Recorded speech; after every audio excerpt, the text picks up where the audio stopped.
All right, what's up, everybody? I am Jay Sick, and I am here with Matt Fraser from American Horror Story Freak Show. Yes. So as I said to everybody else in the prior interviews, American Horror Story has started, kept going, not stopped, and is going super strong.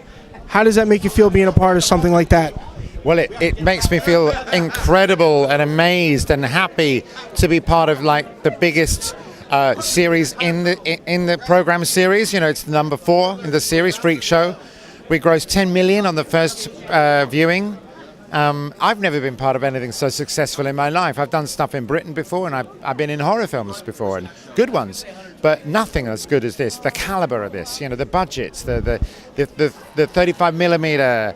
Everything about it has just been a treat and a dream for me. I'm a massive horror fan, and I'm into freak shows. So you can imagine, for me, this is like the ultimate project. Christmas. Yeah, it's Christmas and Halloween all rolled into one. All day long, every day. Yeah. So, how did you come to be a part of American Horror Story? What was the initial phone call? What was the initial casting or whatever that got you in? I was doing my version of Beauty and the Beast with my wife, Julie Muse, in New York, and we got great reviews. And then one of the reviews came out in the New York Times, and a guy, a producer from LA was in New York thinking, oh, I'll go to the theater tonight. I wonder what I'll see. Oh, this review looks good. I'll go and see this. So totally random. And when, oh my God, that guy, my friend is casting for people like that.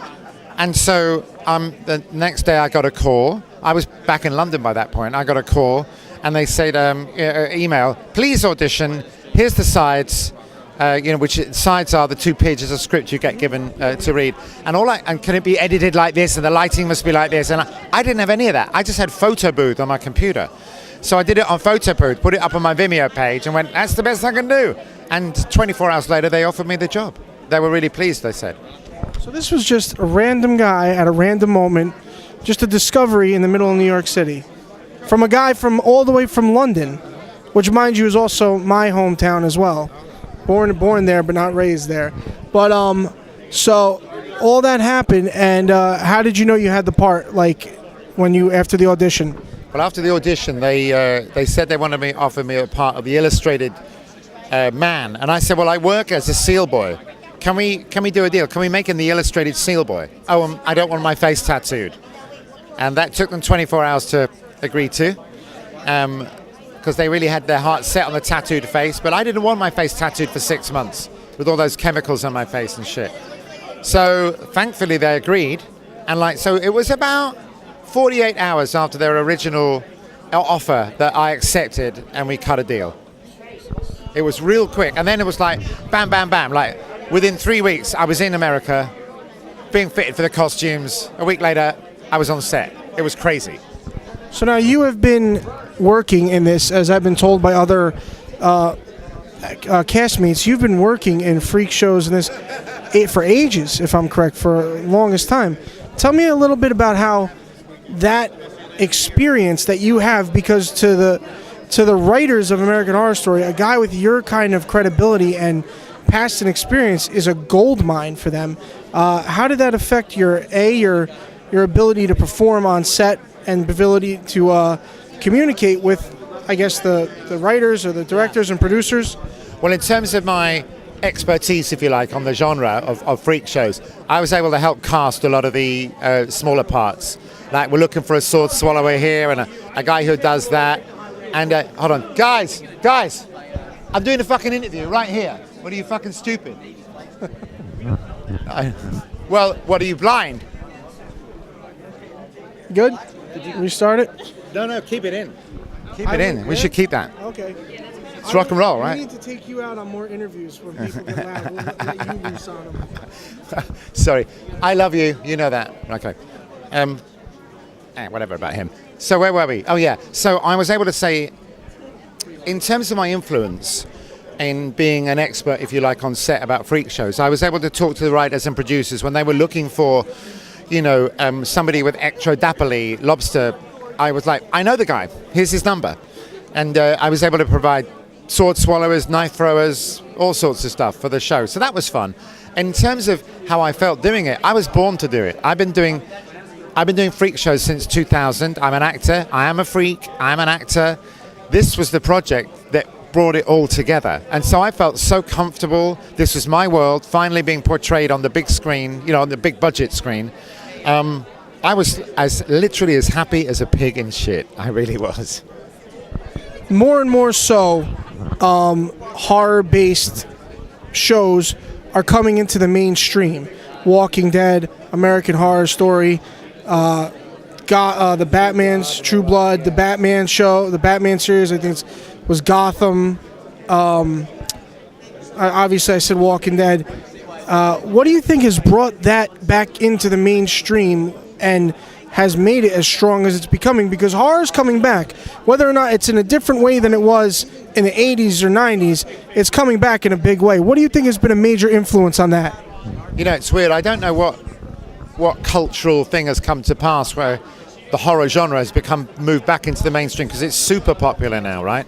I think it's because everything else is so boring. It's really, really boring to watch boring people do boring things. And horror and the weird stuff, zombies, edgy, dark, danger, the stuff of our nightmares, our dark psyches, explorations of that stuff is so much more interesting than, for me, another cop drama. You yourself identify yourself as a freak, and most of the cast members on the show, they don't, they're people that are playing freaks. Yeah. How do you, a lot of them have told me that you've been an inspiration to them to play their roles. How is that relationship with you and them? Well, the relationship between the cast and members and everything was wonderful. In terms of me helping some of the other members unleash their inner freak and bring it out, it's what I do. For me, let's get this straight. Freak is a positive word. Okay, freak means really, really different, freakishly different, rare, interesting, special, extraordinary. For me, those are good things. So I'm an actor, I'm a disabled person, but I'm also a freak, and I'm proud of it. And I think that getting people to understand that that's a positive word and there's nothing to be ashamed of about it was part of the thing that I was able to do with some of the other cast members. And I was very glad to do it with Amazon Eve. Own your difference. It's your USP, baby. Stuff like this can either be a barrier in your life or it can be a golden opportunity. And for me, I'd rather it was a golden opportunity. Many artists paint pictures, and they could paint a million. The original Catwoman behind us. Yes, we do. I can't believe it. Yes, we do. Oh my gosh, I'm so sorry for me. It's beautiful. I thought it was a radio. I was listening to what you were saying. I'm just psyched about it. No. What I was saying was many artists paint pictures, and stay here, please, don't go anywhere. Many artists paint pictures, but 9 times out of 10, it's the abstract one that they paint that makes millions and is the most recognized one. So I 100% agree with you that the word freak is not a bad word at all. It is the most positive word, because different is beautiful. And that's a thing. Who do we have here behind us here? During our interview, this is how great Chiller is. You could be interviewing somebody and then another celebrity just pops up and jumps in on your interview. I love him. I've met him for about 3 or 4 days, however long how long have we been together? It's been 3 days of being back to back with the original Catwoman. Yes. I'm in heaven. And I'm in heaven. He is such a dear soul. I hope so. Oh, there you go. I hope so. My husband will understand. Yeah, and my wife. Yes. So we're working things out. Yeah. What do you think about American Horror Story? I love the show. I think it's wonderful. I got hooked on it when I was doing a play in Indiana. I don't know why, but I did. And I love the show. I think it's wonderful. But I love it for the stories it tells, of course. But I love it. The production values are so good. And the storylines follow. It's not something that you can come and go as you please, and go back and say, oh yes, this is fun. Oh, I like this. I'll do it again. I'll watch it again. And I've watched a couple of them any number of times. I'm sorry, were you a big fan of the original Catwoman and the Batman series? Huge fan. So this is like Christmas for you. I have my fan picture down there under the table. It was the only one I've got. It's like, to be honest, if I'd have bumped into Anne Margaret, of course, that would have been fun. Because I was a huge Elvis fan and I like the musical Tommy. But I spent a lot I mean, I think I must have watched every episode 2 or 3 times over the years, and a massive fan. It plays a lot in Britain. When I was growing up, it played a lot, and I know the modern Batman's great and everything, but I was brought up on TV Batman and TV Catwoman. I can actually see. I mean, I know I get the same look in my face when I'm starstruck. I can actually see that another star is starstruck from another star, and that's a monumental moment there because nobody understands the appreciation you have for this person. I mean, growing up, the influence this person might have had on you. Did you have any influence on your career at all with watching her or anything like that? Well, there's the wacky, zany camera angles. I mean, I don't know whether you remember, but there isn't one straight camera angle in Batman. Not one. Everything was filmed on an angle, wasn't it? That stayed with me forever.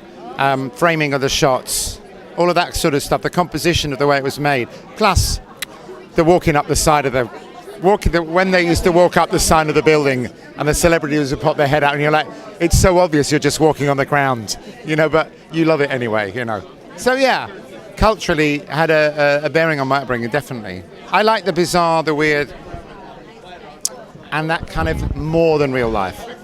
I like more than real life stuff. More than real life is exactly what this show has become. And what is there to expect? What's, I know you can't give us any real information on what's coming up, but is there anything we should be paying attention to, focusing on, looking forward to, anything just to give them a little piece of string there? It's something they said, you can tell them this, but don't tell them all of this. Well, I'd love to be able to have like hints of lascivious secrets, but the fact is they genuinely don't tell us anything. And I don't know if I'm going to be in the next series or not. I'm looking at you, I'm just honestly telling you, I genuinely don't know. I didn't know if I was going to last each episode until I read the script. That's how they do it on American Horror Story. Yeah. I started reading the scripts from the back. So if my name appeared in the first few pages, which will be the last few pages, I'll be like, oh, thank God, I've made it. I've made it through another episode. So for the future, well, my personal conjecture is because we know it's going to be set in a hotel, and I would either personally like to see it set in the 20s or the 70s. So you mentioned before that you didn't want makeup on your face with the tattoo, but you did have to wear a lot of tattoos and a lot of makeup and stuff. How much time had to go in to preparing somebody who was already prepared for the role as far as makeup and props and whatever else, getting ready? How much time did you have to spend doing that, and what was that like for you? Well, initially we did a body cast so they could get the shape of my body, so they could design the tattoos with some 3D design genius stuff properly so it fit like a glove. And then it's ridiculous. I just told her 5 minutes ago. So with the main It's not, you know what it is? You know what? She's just naturally enthusiastic. It's who she is. Let's not change her. So I got measured for the tattoos, as it were. Then the genius guys in LA did their business, and then I would get cleaned with alcohol, then covered in this special glue. I had to be careful to keep my arms.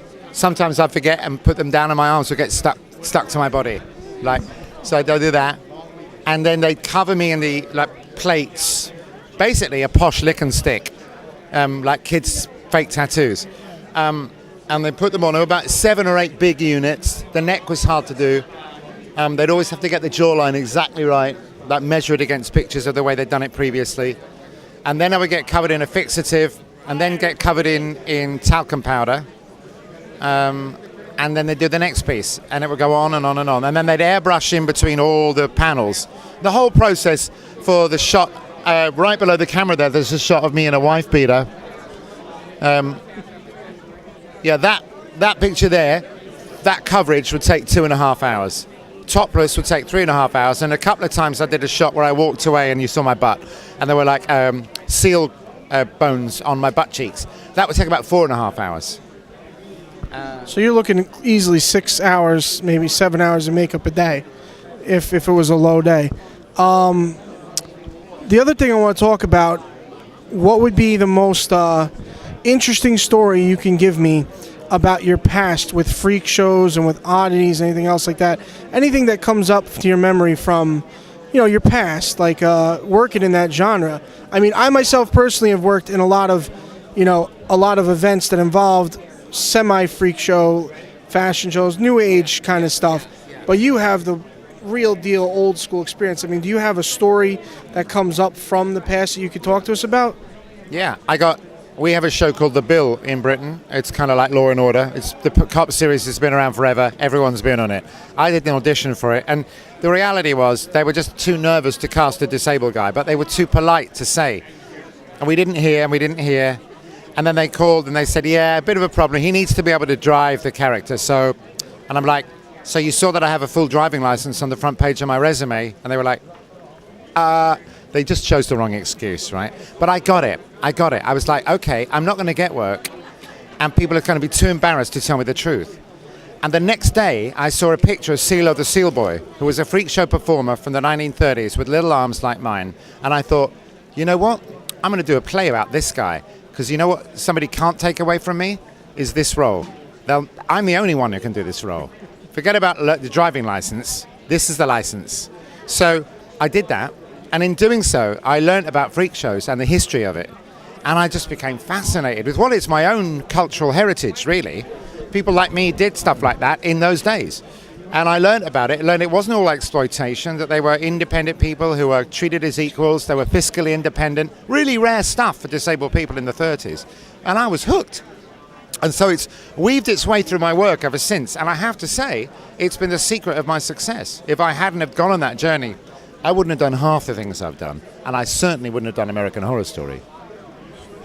Thank you for that, because that is truly, you know, the meat and potatoes of an actor's life, where it begins, how it starts, and what it does. This has been a truly fascinating interview. Thank you so much for the time and talking to me and taking your time to do this. Thank you, Lee, for coming into our interview and being a part of this. You know, I again, only me this happens to, or Catwoman just happens to randomly appear in one of my interviews. Yeah, Catwoman and the Seal Boy. That's not good for the Seal Boy, though. Cats, you know, they eat fish, so, you know, seal's not really a fish. It's a mammal, but still, it's, you know, maybe that could be a good thing. Who knows? You want to run into me in a costume, that's all. No, you say that, but I kind of do. Yes. Oh. All right, before I break up any marriages, I'm Jay Sick, and thank you for tuning in. No.